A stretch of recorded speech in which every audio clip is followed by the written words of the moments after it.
많은 부분들이 그렇게 해외로 빼돌려졌고 자금 유출이라든가 당의 통제를 벗어나는 강력한 실체가 존재하는 것은 안 되는 거예요. 중국 입장에서는 받아들일 수가 없는 거죠.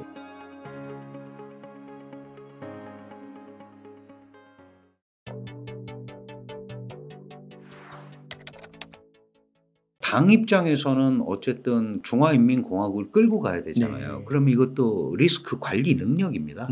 정부가 특히 당이 개입을 해서 이런 부분을 잘 처리해 나간다면 그 자체로 사회 안정 그리고 그거는 자연스럽게 권력의 안정과 이어지겠지만 그러나 반대로 생각해 보면 그 부분이 잘 안 되면 뭐 하는 거냐 당이 이렇게 네. 또 당과 정부가 공격을 받을 수도 있거든요.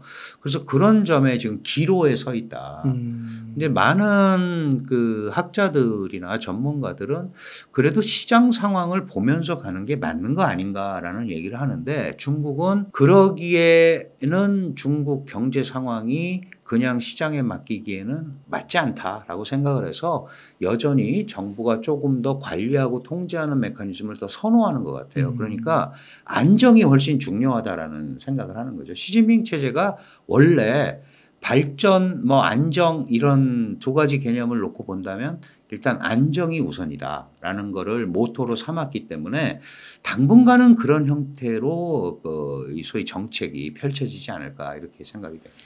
그 시진핑 전에 그 주석들이 도광양해 하라고 하면서 한 2050년까지는 미국과 대치하지 말라 이런 얘기를 했다고 하는데요. 좀 시진핑의 실책이었다고 볼 수 있는 걸까요? 그 실책이라기보다도 이제 사실은 개혁개방이라는 게 1978년부터 했고요. 네. 시진핑이 권력의 정점에 올라선 게 2012년 18차 당대회에서 총서기가 됐고 네. 2013년에 3월에 이제 국가 주석이 됩니다. 중국의 이제 명실상부한 지도자가 되는데 중국은 당이 만든 국가니까 당 총서기가 바로 이제 실질적인 지도자인데 그러니까 벌써 10년 전이잖아요. 그게 그 10년 전에 이미 중국은 세계 2위 경제체로 등극을 했습니다. 그 전에 이제 일본이 2위였는데 2010년에 일본을 총량 경제로 물리친 거예요.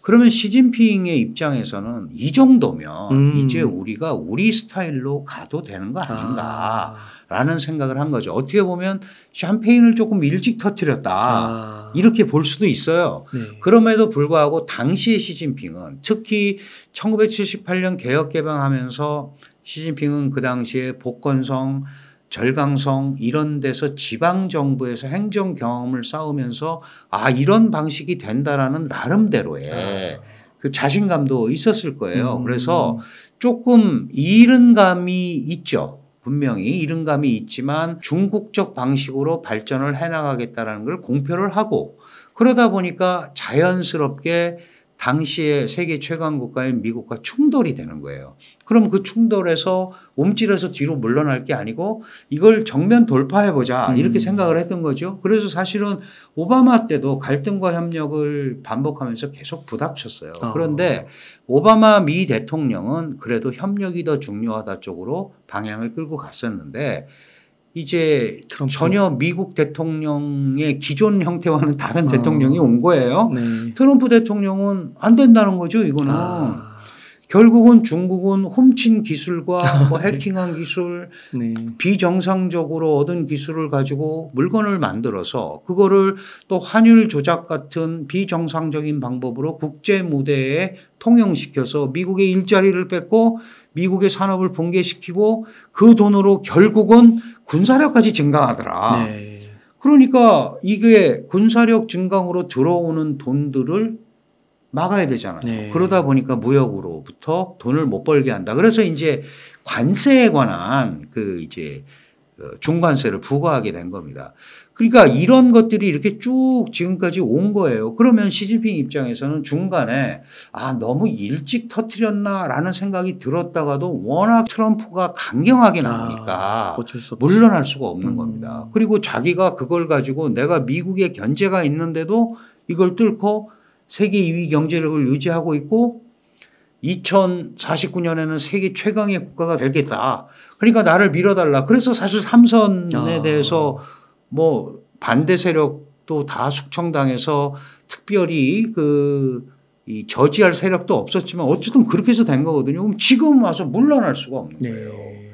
결국 이걸 계속 밀고 나가면서 내가 위대한 중국을 이끌고 그레이트 차이나를 건설하겠다라는 거를 계속 국민들한테 보여줘야 되는 거거든요. 그렇죠. 그러면은 그런 부분 때문에 중미 간의 충돌은 누구 하나가 다시 칼집에 넣기 전에는 해결되기가 어려운. 그래서 많은 사람들이 미중 중미 분쟁 갈등은 계속 갈 수밖에 없다라고 얘기하는 겁니다. 그 시진핑의 남자들이 뭐 사라지고 있다 이런 네, 얘기도 네. 있더라고요. 그건 왜 발생되는 거예요? 사실은 이제 시진핑 체제가 2012년에 이제 중국 총서기가 됐고 그리고 2017년에 1기를 지났고 그다음에 2021년에 이제 3기가 작년에 22년에 출범을 했습니다. 네. 그러니까 2017년부터 2022년 기간 동안에 시진핑은 열심히 자신과 생각이 다른 사람들을 정리하는 작업을 했죠. 그게 이제 반부패 운동이나 이제 이런 걸로 많이 이루어졌어요. 그래서 작년에 20차 당대회에서는 그야말로 시진핑의 사람들로 다 채워놨단 말이에요. 무슨 얘기냐 하면 이게 이제 한 국가가 권력층을 구성하는 데는 여러 가지 형태가 있잖아요. 네. 그럼 옛날부터 뭐 고시를 봐서 어떻게 커왔다. 근데 사실 중국은 공산당만의 리그란 말이죠. 그러다 보니까 그런 것들이 다 자체 내에서 물론 경쟁을 안 하는 건 아닙니다. 해왔는데 특히 시진핑이 이제 2기 들어서고 나서는 굉장히 나름대로는 뭐 공정하게 했다고 하겠지만 자의적으로 소위 사람들을 많이 등용을 한 거죠. 물론 이제 최고위층도 그렇지만 그 밑에 우리가 보통 이제 중국은 최고위층을 정치국 상무위원, 네. 그 밑에가 이제 중앙위원, 우리로 치면 이게 장관급입니다. 네. 그 중간에 또 정치 국원들이 있어요. 한 부총리급 정도 되는 사람들로.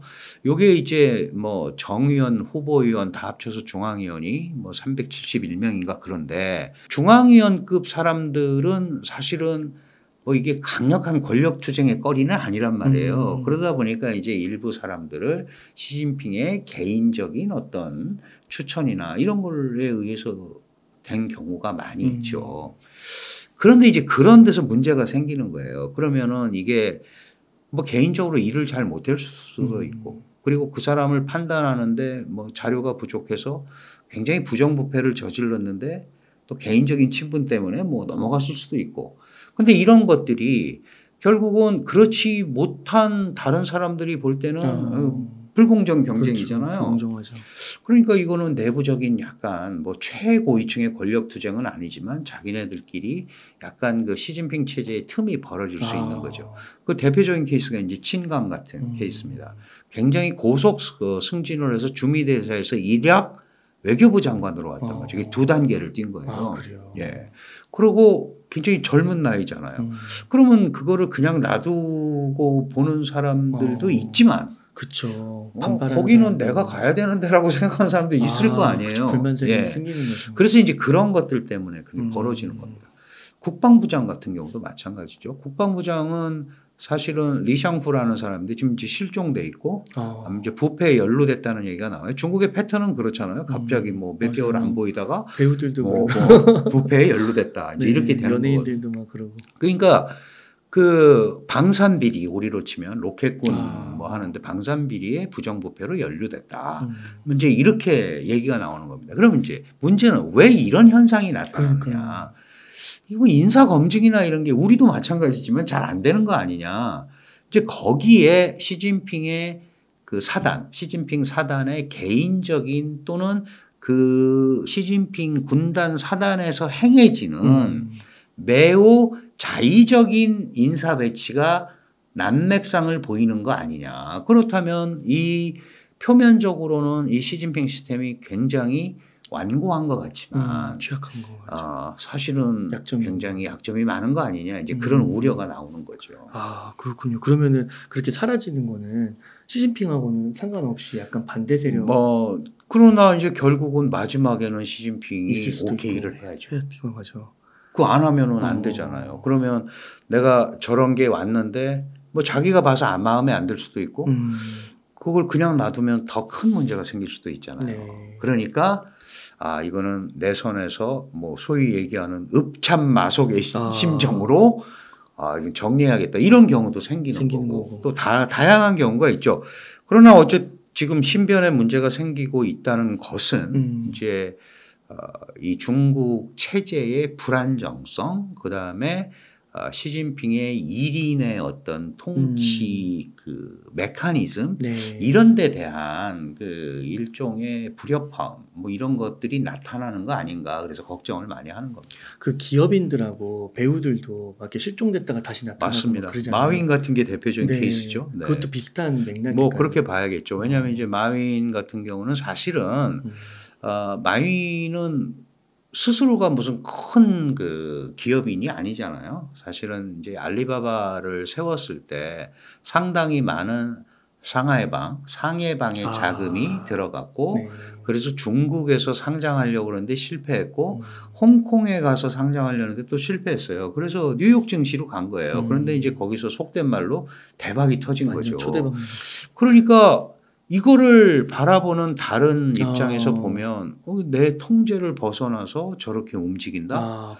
그러니까 이제 기업들도 알리바바도 마찬가지고 텐센트도 마찬가지고 그 이제 통제를 받는 거죠. 그건 아주 쉽게 얘기하면 당의 통제를 벗어나는 강력한 실체가 존재하는 것은 안 되는 거예요. 중국 입장에서는 받아들일 수가 없는 거죠. 그런 부분이 여전히 그래서 많은 사람들이 저런 환경에서 시장이라는 게 제대로 기능을 할 수 있을까라고 얘기를 하는 거예요. 그런데 중국은 그거보다는 그래도 안정이 중요하고 당의 통치가 더 중요하다 이렇게 생각을 하기 때문에 그렇게 그 현상이 나타나는 것 같습니다.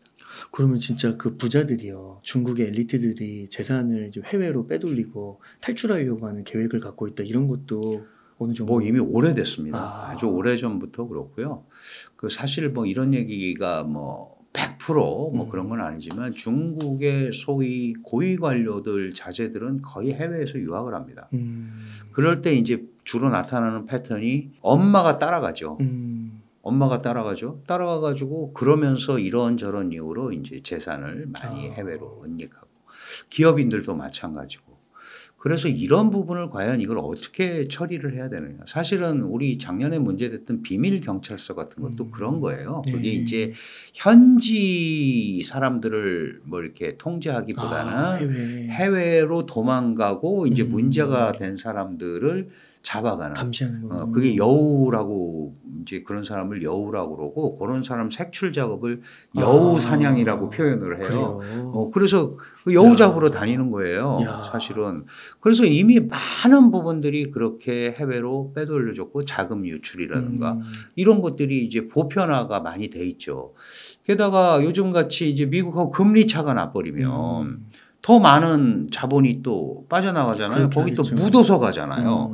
그러니까 이런 것들을 중국이 막으려고 무던히 지금 애를 쓰고 있고 사실은 그러다 보니까 정상적인 투자도 굉장히 어려움을 겪는 거예요. 예를 들어서 중국의 정상적인 기업이 한국에 정상적으로 투자를 하려고 해도 왜 이렇게 돈을 많이 가지고 가고 왜 이런 방식으로 가지고 가냐라고 이제 중국에서 계속 문제를 삼으면 이런 것들이 성사되기가 굉장히 어렵잖아요. 그렇죠. 불편하죠. 네, 그런 게 이제 보편적으로 그런 현상들이 많이 일어나고 있는 게 중국의 또 해외 진출 한때는 해외로 나가라 그랬어요.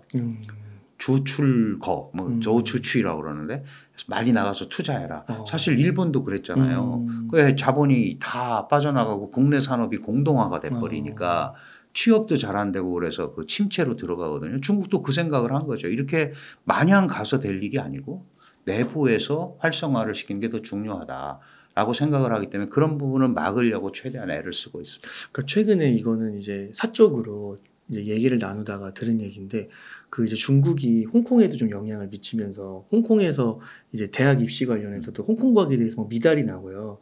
홍콩의 기업들이 다 싱가포르로 가고 맞습니다. 예. 그런 것도 다. 그 홍콩은 이제 97년에 중국으로 돌아갔죠. 이제 뭐 반환이라고 하는데 누가 옛날에 준 적이 없으니까 자기는 반환이라고 안 합니다. 뺏겼기 때문에 회기라고 표현을 하는데 어쨌든 97년에 홍콩이 이제 중국의 통제를 받는 홍콩 특별 행정구가 됐고 당연히 홍콩은 세계에서 아주 손꼽히는 자유무역항이에요. 그러니까 이 부분을 잘 살려야죠. 황금알을 낳는 거위가 될 수도 있는 거니까. 그래서 많은 중국의 자본들이 이 홍콩으로 갔죠. 그러면 대량의 자본을 가지고 와가지고 홍콩에서 집을 사고 홍콩에 투자를 하고 이러다 보니까 홍콩 사람들이 이제 속된 말로 비빌 언덕이 없어지는 거예요.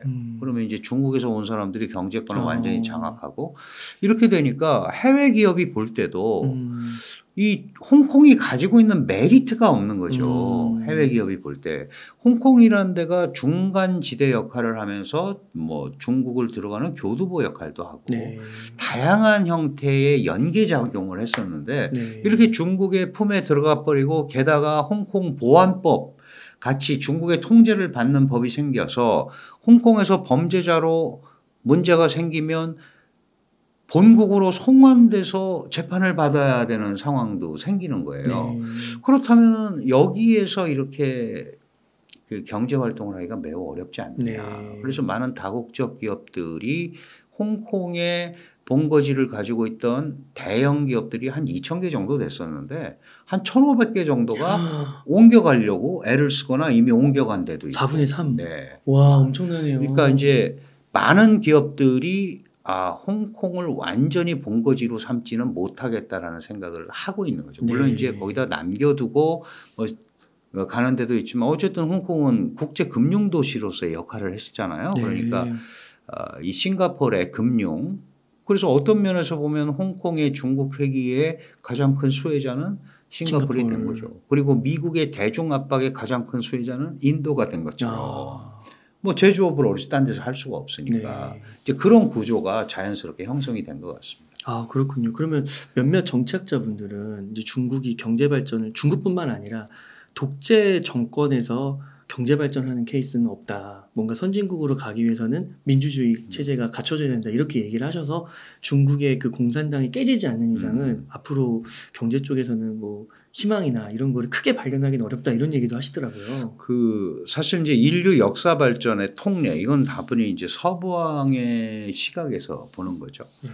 시장 경제를 채택을 하면 경제가 시장화되면 사회가 다원화되고 사회가 다원화되면 정치 민주화의 욕구가 나온다.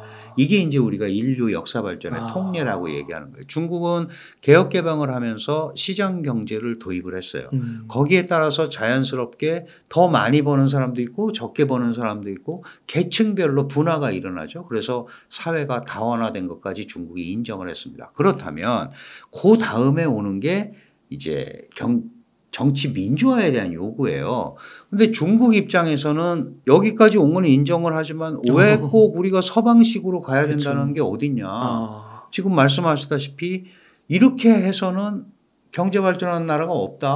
그럼 중국은 내가 그걸 보여주겠다는 거예요. 그걸 중국식 현대화라는 이름으로 지금 얘기하고 있는 거예요.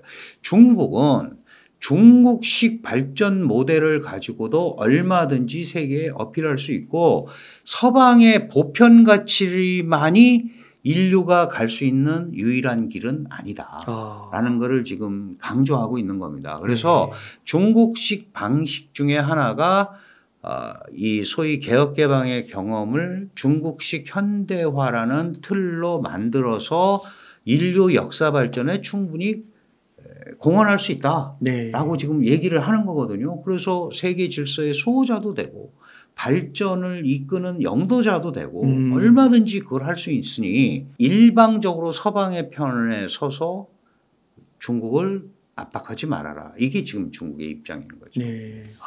그러면은 그렇게 해서 중국이 그런 기조로 나갔을 때 만약에 해내게 되면 유일한 케이스가 거의 그렇죠. 근데 지금 이제 여러 가지 나오는 상황으로 봐서 그런 적이 별로 없고 정치학자들이 그렇게 얘기하는 거는 이전에도 그런 시도를 해본 데가 있죠. 있는데 그런 것들이 어느 순간에 가니까 벽에 부닥치더라.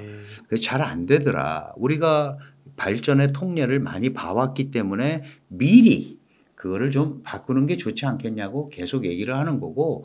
그런데 중국 입장에서는 중화인민공화국은 당이 만든 국가라고 말씀드렸잖아요. 당이 없어지는 거는 상상을 할 수가 없는 거예요. 그렇군요. 그러니까 이제 또 많은 분들이 오해하는 것 중에 이런 게 있죠. 시진핑이 물러나면 공산당이 망한다고 생각하는데 절대 그거는 별개의 얘기입니다. 시진핑은 물러날 수 있지만 공산당은 망하면 안 되는 거죠. 그래서 그 전에 사실은 조자양 들어보셨을 거예요. 자오즈양, 그다음에 호야오방, 호요방 이런 사람들이 천안문 사태 책임을 지고 조자양이 물러나고 86년에 이제 농촌에서 기층 선거 열풍이 있었어요. 이거 이제 자산 계급 자유화, 그러니까 서방의 사조가 들어와서 자유화되기 때문에 사회주의 가치가 훼손된다. 이런 부분에 대한 처리를 잘 못했다고 해서 호야오방이 낙마를 한단 말이에요. 그러면 그때 어떻게 낙마했냐? 결국은 그 당의 원로들이라든가 공산당의 중심 세력들이 이 상태로 끌고 가면 안 된다고 생각을 해서 조정과 타협이라는 이름으로 내린 거란 말이에요. 네. 그러면 시진핑도 그렇게 될 수 있어요. 물론 이제 그런 세력을 많이 쳐냈다고는 하지만. 그래서 많은 분들이 시진핑이 무너지면 공산당이 무너지고 중화인민공화국이 무너진다 이렇게 생각하는데 그거와는 조금 나누어서 생각을 할 필요가 있죠. 그러면은 그 전에 있었던 뭐 지도자들처럼 조금 유연한 느낌의 이제 그걸 바꾸면 살 수 있을 거고요. 계속 밀어붙이면 사실은 결국 지금 뭐 이 세계적인 추세가 그렇지 않습니까? 경제 발전이 없이는 통치가 그렇죠.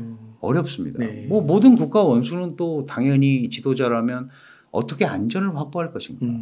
그다음에 두 번째가 어떻게 하면 지속 가능한 발전을 할 것인가. 이게 바로 이제 민생의 문제고 경제의 문제잖아요. 네. 그럼 중국이 무슨 안전을 스스로 걱정할 일은 별로 없잖아요. 네. 그럼 이제 경제 발전에 매진을 하고 그거를 통해서 공산당이 통치하는 합법성과 당위성을 강조를 해야 되는 건데 만약에 그 부분이 안 되면 상당한 내부적 반발에 부딪힐 가능성이 있기 때문에 지금 무엇보다도 중요한 것이 바로 경제 회생이다. 이렇게 말씀드릴 수 있습니다.